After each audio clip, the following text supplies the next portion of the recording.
Hello and welcome to CryptoTV. I'm your host, Ornella Hernandez, and this week Bitcoin hit 34K. Yay! It pumped because BlackRock recently updated its ETF filing. We might just be getting closer to an approved Bitcoin ETF here, folks. Also moving along is Sam Bankman-Fried's trial, but let's just say it is not in SBF's favor. However, today we're going to look into something else. My time at the Future Bockchain Summit event from last week, part of GITEX Global, and what we learned. We also have a special guest joining us from the Venom Foundation. Let's get started.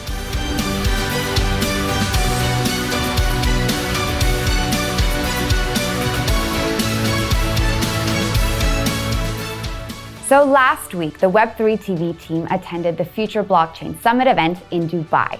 This conference was no regular event. It was massive because it took over multiple locations of the city and it spanned almost a week. Let me give you some context. Web3 TV partnered up with the Dubai World Trade Center, who hosted the GITEX Global conference and organized the Future Bockchain Summit and other exhibition halls like FinTech Surge and Marketing Mania, all housed in these huge white tents alongside each other at Dubai Harbor. The Dubai Harbor venue was called Expand North Star. And this was part of the multiple venues across multiple industries where the focus was technology. GITEX has been going on for over 40 years, and the Future Bockchain Summit first launched in 2018. But this year it had a new location, and it moved from its usual Dubai World Trade Center to Dubai Harbor because the expected turnout of people was just so large that they wanted a more dedicated space for blockchain and fintech, albeit all the way on the other side of town. This was not great for traffic, my friends. Rush hour on the highways was a nightmare, worse than usual that week. Look at these images from Lovin Dubai's Instagram page showing the traffic jams and congestions, all thanks to the GITEX rush. Not fun times trying to get home at night. Despite this, I think that the amount of people in Dubai last week served to reaffirm its position as a leading tech hub, welcoming not only exhibitors and enthusiasts of blockchain and crypto and Web3, but also regulatory authorities and governments from over 50 countries. And that's why Web3 TV had a booth there, and we conducted interviews all day long with exhibitors and attendees. Some highlights included talking to Sebastian Borget from The Sandbox, and Alex Chehade from Binance. Also, Janet Adams from SingularityNet, the AI, robotics, and blockchain company. So if you're curious about what they said, make sure to watch the full interviews on YouTube. Sebastian spoke about how excited he is to see the Middle East region and Asia drive the growth of metaverse experiences. Like, the world is global. It's much more connected than we think, and it's not just like US or Europe anymore. So maybe in US and Europe, we've seen a decrease of the user attention or the hype in media. Doesn't mean like engagement. Right. But from the side of Asia, MENA region, here today, the traction is here. Like, people are still launching projects, onboarding, we're announcing new partnership regularly in Sandbox. You can see the booth of the VARA, the virtual asset regulator of Dubai, and they have an experience being showcased in Sandbox. So they build it, they launch it, and people can see it. It's one of the many examples that excite me a lot. We've seen Thailand, Singapore, Turkey, Saudi Arabia recently. I was there and we had a local announcement of establishing a presence and growing a local ecosystem to build and bring partners in the metaverse. Then Binance's Alex responded to how the world's largest crypto exchange is dealing with the regulatory pressure. We are the market leader, and so we need to lead from example. So what we're doing is we're becoming regulated in a few key jurisdictions. We're working with the regulators to make sure they understand the product. We're looking to get as many products as we can regulated. So in Dubai at the moment we have spot trading regulated, but we'll have a few more products very soon. And so it's important for us to educate not just the regulators, but industry and users, and use our position as the center of the Web3 economy to drive things forward for the better. We're a very user-focused community and business. And so really what we look at is what's good for users, and we build from there. This is something important to know. Educating the regulators. You'd think that they'd have it all figured out since they are the ones coming up with the laws, right? But you'd be surprised. In the United States, for example, the Securities and Exchange Commission, the SEC, has made it clear that the rules are anything but clear. And in the United Arab Emirates, VARA is determined to learn what it doesn't already know. That's why it had its own booth at the Future Bockchain Summit, like any other company there, welcoming passerbyers and attendees. It also held many sessions throughout the week on regulation, basically asking other founders and professionals within the blockchain space about what they're doing and about what they need. They're essentially doing market research in order to learn how to better serve their users. And hey, this is a good thing because they are on the ground showing their support, but at the same time, this also makes me question if they actually know what they're even doing, if they're asking so many questions. Besides regulation, the other big topic was artificial intelligence, AI, the buzzword of the year. Janet Adams from SingularityNet spoke about a future full of humanoids, or robots. Do you guys know who Sophia the robot is? Well, she was created by SingularityNet, and she was granted citizenship by Saudi Arabia. And now she has two sisters, Grace, who is a nurse, and Desdemona, who is a musician. And they're supposed to help humans, according to Janet, who spoke with a little bit too much enthusiasm about an AI-filled world. Speaking about AI, the intersection between it and music and entertainment was also a big topic. And to speak on this, GITEX entrusted none other than Jason Derulo. Yes, that Jason. The American pop and R&B singer who is also apparently an investor in GITEX Global. Well, he was part of a fireside chat on the topic of music and AI to give his thoughts on if AI music is a force for good or a new low for artistic creativity. What do you guys think? Well, he then headed over to the Future Bockchain Summit where we got a glimpse of him on his way out. And there he had an informal meeting with startups where he shared his guide to conquering the startup world. I don't know about you, but I had not noticed this change on Jason's resume from musician to businessman. Apparently, Derulo has been diversifying his investment portfolio lately, from buying a stake in a Nebraska women's volleyball team, to Rumble Boxing, to Catch LA restaurants, and now artificial intelligence. Other famous figures included the OG Arabian Prince, founding member of the NWA rap group and co-producer of the movie Straight Outta Compton. He said the following about AI. One of the key things with AI is that AI doesn't know what you want unless you know what to tell it. I think that the people who are scared of AI taking your job really don't have to be scared as of yet, because a person who uses AI as a tool still has to know how to use that tool. Give everybody a hammer, right? But only certain people can use that hammer as skillfully to hammer a nail. With AI, you still have to be skillful and you still have to know how to use that tool. I think he has a point. And I actually emceed one of the stages, the Web3 Arena it was called, and welcomed many speakers onto the stage for panels and keynotes, and OG Arabian Prince was one of them. Here's my selfie with him. And in it, we can also see Fernando Garibay, a super music producer who has worked with Lady Gaga a bunch, and also Ken Rotowski, who moderated their chat. I also made sure to ask everyone how they envision the future of blockchain looking like, given that we were at the Future Bockchain Summit. And out of the dozens of interviews that I conducted, most people expressed how they would like to live in a future where the term blockchain is rarely used anymore, because it's so built into society and in the tools that we use that we don't even notice it anymore. We just accept it and embrace blockchain and Web3 tech and crypto in our daily lives. Until that happens, make sure to watch Web3 TV's coverage of the Future Bockchain Summit and GITEX Global, catch the recaps and some of the interesting conversations that took place on site. And now we're going to have a chat with Faraj, who is the Commercial Chief Officer at the Venom Foundation. Venom is a blockchain platform based in Abu Dhabi, and it is the first crypto foundation with a license in the United Arab Emirates Abu Dhabi Global Markets, or ADGM, free zone. And it aims to serve the Middle East and Northern Africa region, MENA region. And now let's find out a little bit more about it from Faraj.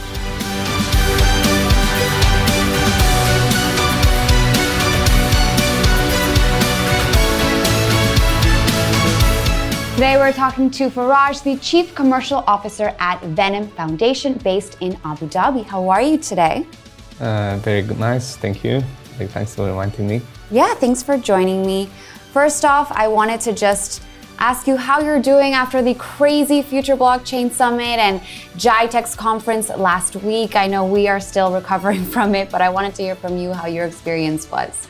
Yeah, I mean, October is always a busy time for entire crypto industry. I was speaking on multiple events like Crypto Expo Dubai.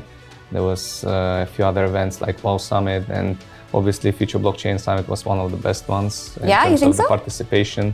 Yeah, like multiple great companies were there, lots of partners of ours. So it was nice meeting them all, listening to the really nice conversations and panels from the stage. So really nice experience. Yeah, definitely. The turnout was crazy all week long. And then were there any insights maybe that you learned, any topics specifically that you heard a lot of people talking about throughout the week? I think like in general, participation from VARA, participation from the MCC itself, and a number of other companies were there with some topics on regulation in the crypto industry, actually real world assets. That actually was something interesting. Tokenization, tokenization of real world assets, and various other topics related to the real world utility of the blockchain technology was very interesting. And I think that was a different like trend that is upcoming now. All right, so let's get into that a little bit. So Venom Foundation and your role, what is it? Why is it unique to other blockchain platforms out there?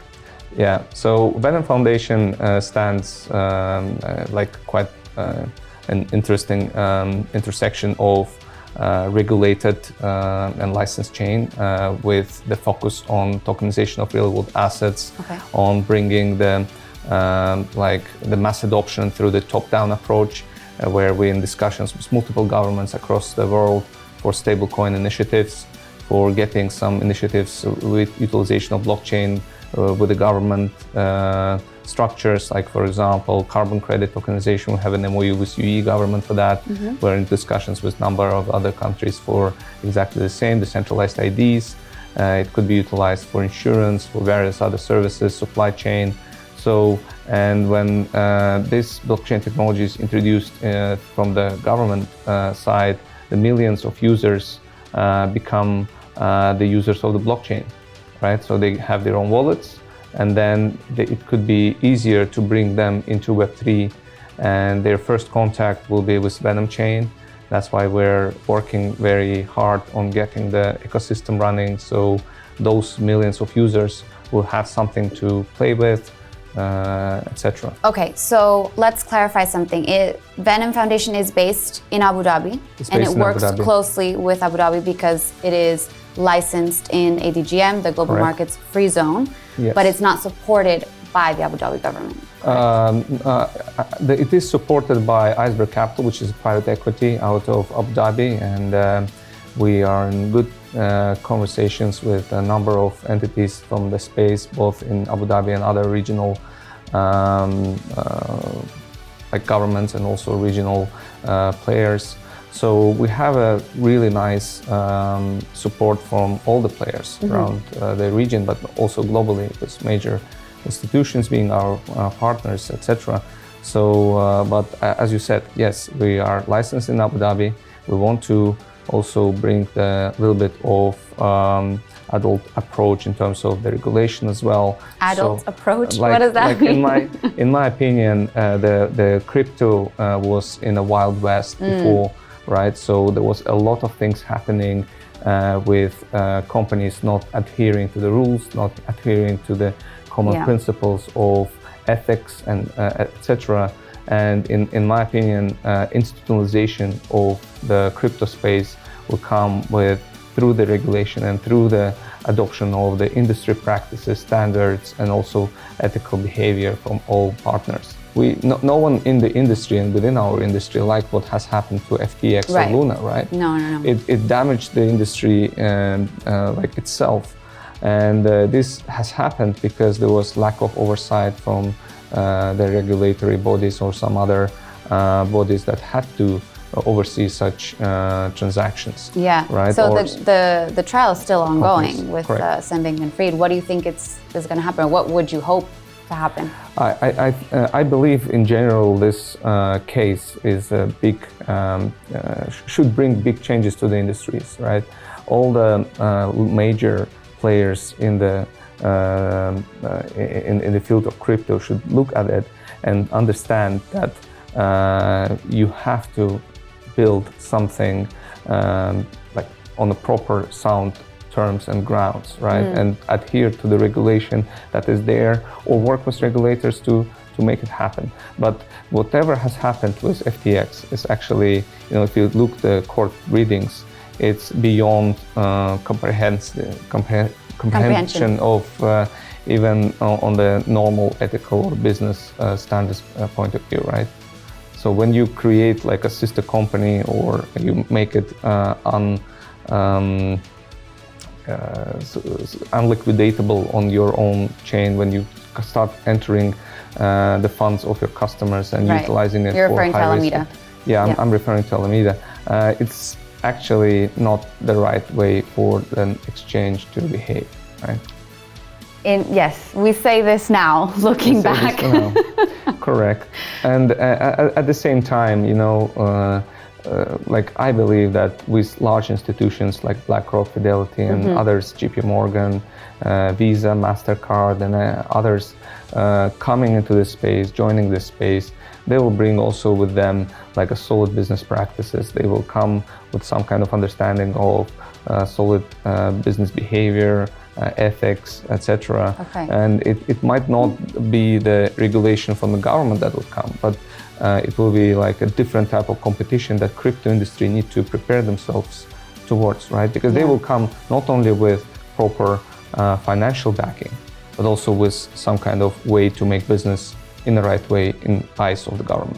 What I find interesting about these institutions like BlackRock, Fidelity that you mentioned, getting in now and being supportive, especially of Bitcoin with their filings of ETFs, is that at one point they were like, no, we're not touching crypto. We don't want anything to do with that. Absolutely. Now they're jumping on the bandwagon. I wonder if it's just because they realize that this is the future and that they just don't want to get behind, or that they just want to now be able to control a bit the path and the evolution of the industry. Yeah, I was a big kind of observer of the entire environment until 2020, when I was basically fully in oil and gas for 15 years. And then I've kind of watched the Senate hearing, and it was like a big change from the previous years when it was very anti-crypto and like saying that Bitcoin is just an anti-money laundering tool, lots of, you can buy drugs, etc.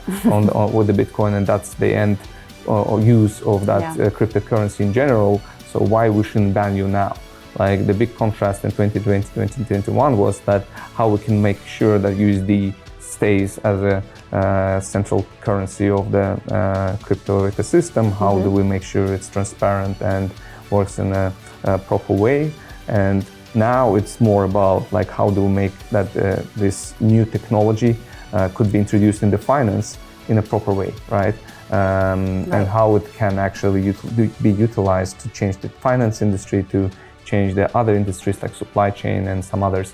So I believe it's same what has happened to internet in 1990s. A lot of commentators like André Cornier and some others are referring to entire blockchain technology as the internet of 1990s. And in the similar form, Microsoft was like against internet, and in 1 year they completely reversed their strategy. Right, they had to. And became one of the forefront players in the crypto, back then in internet, but hopefully some of the finance institutions would become the same. Like Facebook changed their name to Meta to kind of have this idea about Web3 world, adopting it. Obviously, there are a lot of critics back then. Last year, they laid off a lot of people, but who knows? Maybe in 10 years' time, people would say Facebook was having a great decision back then by jumping this kind of industry very early. So the same might be with the blockchain technology. We overestimate the change happening in the next few years. That's why this bull and bust of the bubbles, inflation and bust of the bubbles happens. But we underestimate the long-term impact, which happens like usually in 5 to 10 years time, sometimes more. Right, no, it's going to take a while. So then, for now, we're still in the bear market though. So what are your predictions maybe for the short term, next quarter, next few months of what's going to happen? Right now, Bitcoin is pumping, but I think that's just because of the ETF filings from BlackRock. So I don't know, what do you think is going to happen? Yeah, I mean, it's very difficult to make predictions, obviously, right? But what we need to remember is that Bitcoin halving is imminent, right? It's coming in 2024, which likely to pump the Bitcoin price up. Along with the Bitcoin prices, all the alts and altcoins are pumping as well. Everyone is starting to search for the new narrative. It looks like... What's the new narrative? Many people are looking for the real-world utility of blockchain technologies now, be it from bottom-up approach, where it can come from the social media, it can come from some kind of new Facebook, but completely Web3, or YouTube, completely Web3, where you can own your own data, you can have direct benefit of advertising revenue on your content. Right, like tailored, customized ads. Absolutely. Yeah. It can come from that side, or it can come from real-world assets, tokenization, like, for example, bond stocks, other financial assets that could be tokenized. So give me maybe some more, out of all those examples, are there any specific applications or projects that you are looking at specifically, and maybe that Venom is looking at to implement? So from the tokenization part, one of the specific examples is carbon credits, for example. This industry in general, it's big, it's huge. It's like there is a COP28 happening soon. That's right, in Dubai, coming up in Abu Dhabi. In Abu Dhabi, in the UAE. So, the entire climate narrative, it's actually quite important, right? And carbon credits were some idea that was waiting to be implemented, but because there is a lot of mistrust issues between different players, and the blockchain technology and the blockchain-based exchanges could play a big role into making sure that this actually becomes a solid industry, right? And it could be the first industry that actually completely powered by blockchain technology. So that might be one of them. We're also focused on stable coins and making sure that this actually can be implemented on a governmental level at some countries. But aren't those CBDCs? CBDCs are launched by central banks, which I believe will be not in the short term, because they do not want to destroy the complete financial ecosystem of their own country, and by trying to kind of play with CBDCs and stable coins and blockchain in general, they might actually let the pilots to happen in terms of fiat-based stable coins. They basically will trust some commercial banks within the country to issue stable coins, which is backed by fully fiat money. Okay. And those projects could be quite large, and it could be the first step towards implementing the full-scale CBDCs.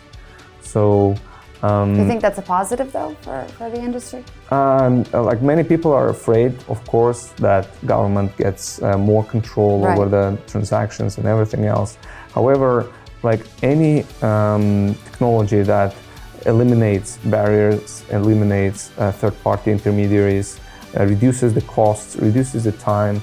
Like there are a lot of people that even now, like even in 21st century, cannot send money overseas like instantly, right? And the instant transmissions of money are very costly for people. Like, and we have technology to change that, but due to some issues, and usually on the regulatory part, we do not do that, right? But for the ordinary people, that would be a nice and easy way to send money and receive money, spend money. Could be like for unbanked countries, for example, where banking system is not really developed. That could be the only solution to leapfrog into 21st century. Okay, and then let's bring it back to Venom a little bit, because what would incentivize developers to build specifically these types of applications on-chain? Yeah, so there's always like a chicken and egg problem, right? You bring users and then the developers and applications are coming, or there should be a lot of developers and dApps to bring users in, right? In our opinion, when we work top down, when we kind of work with governments, with large institutions which already have their own like customers or clients, and we bring them into the blockchain, they have their wallets. You know, even the small number of applications that kind of we either supported by grants, like essential DeFi ecosystem, would be just enough for people to start actually entering the space. And once the dApps from outside could see the potential, and that's why we selected this technology, which is non-EVM, but it is scalable. It's on the EVM though. It utilizes Solidity compiler, so it's a Solidity language. So developers, it's easy for them to understand. However, it's on the TVM engine, which is a threaded virtual machine, and it utilizes dynamic sharding. It's asynchronous. It has account abstraction out of the box. So in general, it's capable up to 100K TPS. And what else can we expect from Venom Foundation in the near future? So we are planning to like expand our ecosystem. Obviously, you know, at some point in time, we are planning to launch our token and start building in the mainnet. And this will be the time when we actually can come to our partners and show the actual technology, that how it works in the mainnet. Persuade them to actually let us to build, for example, the solutions for some governments or large institutions on Venom, show the benefits of it, and then kind of try to market the blockchain technology to a global audience, and try to comment from the license perspective also, and try to be ethical and player with regulations, adhering to the regulations, necessary regulations there. And in general, like build the ecosystem with millions and millions of people joining in from Web2 space into Web3. All right, well, keep me updated, Faraj. Thank you so much for your time today. Much. Yeah, thanks a lot, Ornella. Thank you. And everyone else, please stay tuned for the market update coming up next.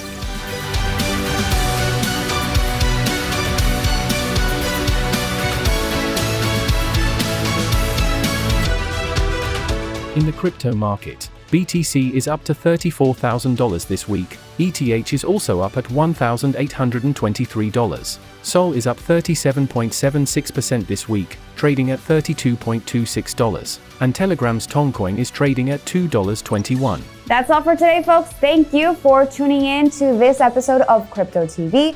Make sure to catch up on any coverage that you may have missed from the recent blockchain events that we have covered, like the Future Bockchain Summit and GITEX Global. See you guys next week.